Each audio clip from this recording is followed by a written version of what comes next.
Hello दोस्तों, हमारे channel अमृत मंथन में एक बार फिर से आपका स्वागत है। दोस्तों, पिछले वीडियो में हमने बताया था कि श्रावण क्यों है भगवान शिव का प्रिय महीना, और आज के इस वीडियो में हम आपको सावन सोमवार व्रत की पावन कथा सुनाने जा रहे हैं। वीडियो शुरू करने से पहले हम आपसे रिक्वेस्ट करना चाहते हैं कि अभी तक अगर आपने हमारे चैनल को सब्सक्राइब नहीं किया है तो प्लीज सब्सक्राइब कर लीजिए। इससे यूट्यूब का क्राइटेरिया पूरा करने में हमारी बहुत मदद होगी। चलिए वीडियो को शुरू करते हैं और आपको सावन सोमवार के व्रत की पावन कथा सुनाते हैं। एक साहूकार था जो भगवान शिव का अनन्य भक्त था। उसके पास धन धान्य की कोई कमी नहीं थी, लेकिन उसकी कोई संतान नहीं थी और वह इसी कामना को लेकर रोज शिव जी के मंदिर में जाकर दीपक जलाता था। उसके इस भक्तिभाव को देखकर एक दिन माता पार्वती ने शिव जी से कहा कि प्रभु, यह साहूकार आपका अनन्य भक्त है। इसको किसी बात का अगर कोई कष्ट है तो आपको उसे अवश्य दूर करना चाहिए। शिव जी बोले, हे पार्वती, इस साहूकार के कोई संतान नहीं है और इसीलिए यह दुखी रहता है। माता पार्वती कहती हैं, हे स्वामी, यह साहूकार आपका सच्चा भक्त है, कृपा करके इसे पुत्र का वरदान दे दीजिए। तब भोलेनाथ ने कहा कि हे पार्वती, साहूकार के भाग्य में पुत्र का योग्य नहीं है, और ऐसे में अगर मैं इसे पुत्र प्राप्ति का वरदान दे भी दूं तो भी वह बालक केवल 12 वर्ष की आयु तक ही जीवित रहेगा। यह सुनने के बाद भी माता पार्वती ने कहा कि हे प्रभु, आपको इस साहूकार को पुत्र का वर देना ही होगा, अन्यथा भक्त क्यों आपकी सेवा पूजा करेंगे। माता के बार बार कहने से भोलेनाथ ने साहूकार को सपने में दर्शन दिए और पुत्र प्राप्ति का वरदान दिया, लेकिन साथ में यह भी बताया कि उसका वह पुत्र केवल 12 वर्ष तक ही जीवित रहेगा। भोलेनाथ से साहूकार को पुत्र प्राप्ति का वरदान तो मिला, लेकिन यह जानकर कि उसका पुत्र केवल 12 वर्ष तक ही जीवित रहेगा, उसे न तो खुशी हुई और न ही दुख। वह पहले की ही तरह भोलेनाथ की पूजा अर्चना करता रहा। उधर सेठानी गर्भवती हुई और 9वें महीने उसे एक सुंदर बालक की प्राप्ति हुई। परिवार में खूब हर्षोल्लास मनाया गया, लेकिन साहूकार पहले ही की तरह रहा और उसने बालक की 12 वर्ष की आयु का जिक्र किसी से नहीं किया। वह बालक जब 11 वर्ष का हुआ तो एक दिन सेठानी ने साहूकार से बालक के विवाह के लिए कहा, लेकिन साहूकार ने मना कर दिया और कहा कि अभी वह बालक को पढ़ने के लिए काशी भेजेगा। इसके बाद उसने बालक के मामा को बुलाया और कहा कि इसे काशी पढ़ने के लिए ले जाओ और रास्ते में जिस भी स्थान पर रुकना वहां यज्ञ करते और ब्राह्मणों को भोजन कराते हुए आगे बढ़ना। तब उस बालक ने अपने माता पिता से आज्ञा लेकर अपने मामा के साथ काशी के लिए प्रस्थान किया और अपने पिता के कहे अनुसार वे रास्ते में यज्ञ करते और ब्राह्मणों को भोजन कराते हुए आगे बढ़ रहे थे। चलते चलते वे एक नगर में पहुंचे जहां पर उस नगर की राजकुमारी का विवाह हो रहा था। पर जिस राजकुमार से उसका विवाह होना था वह एक आंख से काना था, जिसका पता कन्या पक्ष वालों को नहीं था।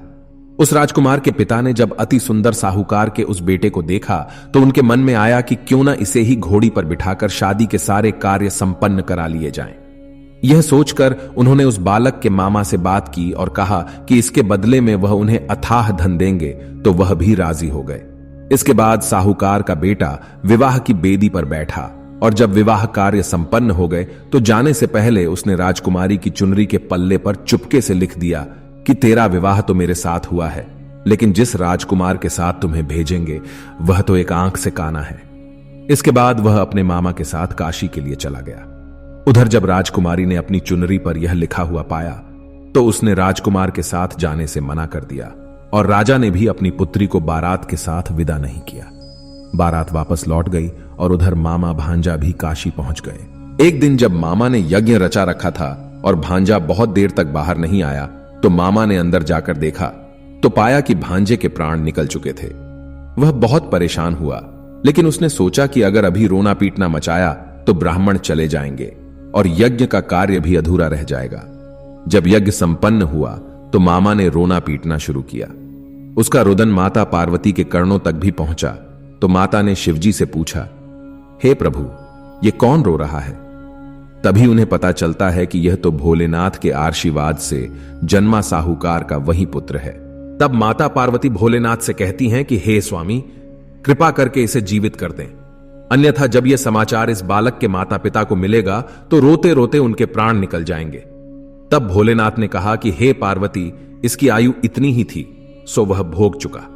लेकिन माता ने बार बार आग्रह किया और कहा, हे प्रभु, इस बालक के माता पिता ने मेरी और आपकी निस्वार्थ भक्ति की है तो कृपा करके आप इस बालक को जीवन दान दे दीजिए।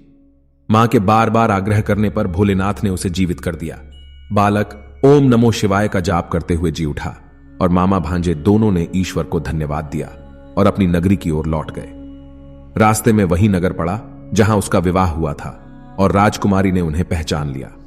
तत्पश्चात राजा ने राजकुमारी को साहूकार के बेटे के साथ बहुत सारे धन धान्य के साथ विदा किया। उधर साहूकार और उसकी पत्नी छत पर बैठे थे।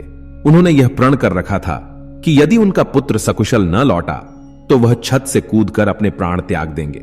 तभी लड़के के मामा ने आकर साहूकार के बेटे और बहू के आने का समाचार उन्हें सुनाया, लेकिन वे नहीं माने तो मामा ने शपथ पूर्वक कहा। तब उन दोनों को विश्वास हो गया और वे दोनों अपने बेटे बहू के स्वागत के लिए छत से नीचे उतर आए। उसी रात शिवजी ने साहूकार को स्वप्न में दर्शन दिए और कहा कि तुम्हारी निस्वार्थ भक्ति के कारण ही मैंने तुम्हारे पुत्र को जीवन दान दिया है। जिस प्रकार से तुम निस्वार्थ भाव से मानवता की सेवा करते हो, यज्ञ पूजन करते हो, दान धर्म करते हो, उससे मैं बहुत प्रसन्न हूं और मैं तुम्हें आशीर्वाद देता हूं कि जो भी व्यक्ति तुम्हारे बालक की इस कथा को पढ़ेगा या सुनेगा उसके भी समस्त दुख दूर हो जाएंगे। तो दोस्तों, क्योंकि श्रावण मास शिवजी का प्रिय महीना है, इसलिए जो भी मनुष्य श्रावण सोमवार के व्रत की इस पावन कथा को पढ़ता या सुनता है उसकी समस्त दुखों से मुक्ति और मनोवांछित सभी कामनाओं की पूर्ति होती है।